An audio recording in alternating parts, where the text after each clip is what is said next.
Hello guys. तर माझे एक सबस्क्रायबर आहेत आदित्य क्षीरसागर. त्यांनी कमेंट केली होती बाहुबली द एपिक यावरती एक व्हिडिओ बनवा म्हणून. त्याबद्दलच आपण या व्हिडिओमध्ये बघूया. तर नक्की हा व्हिडिओ जे आहे ते शेवटपर्यंत पहा. बाहुबली द एपिक हे एक मूवी आहे बघा, जी की येत्या 31 ऑक्टोबरला प्रेक्षकांच्या भेटीस येणार आहे. तुम्ही म्हणाल हे नाव तर आम्ही ऐकलं आहे. तर सुरुवातीला आपण बघूयात की बाहुबली द एपिक नेमकं आहे काय. तर बाहुबली या मूवीचे 2 पार्ट्स रिलीज झाले होते बघा. बाहुबली द बिगिनिंग म्हणून आणि पुन्हा एक बाहुबली 2 म्हणून, असे दोन, बाहुबली 2 द कन्क्लुजन, असे 2 पार्ट्स जे आहेत ते रिलीज झाले होते. तर या दोन्ही मिळून जे आहेत एक मिक्स करण्यात आलेले आहेत आणि या दोघांचं मिळून एक चित्रपट तयार करण्यात आलेला आहे, ज्यामध्ये आपल्याला ओव्हरऑल टोटल जी स्टोरी जी आहे बाहुबलीची ती संपूर्ण जी आहे ती एकाच मूवीमध्ये दिसणार आहे. त्याचं नाव त्यांनी ठेवलेलं आहे बाहुबली द एपिक.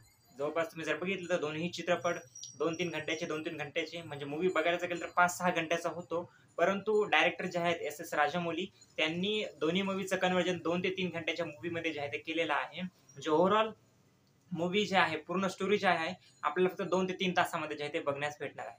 मी तर एक्साइटेड आहे बघा.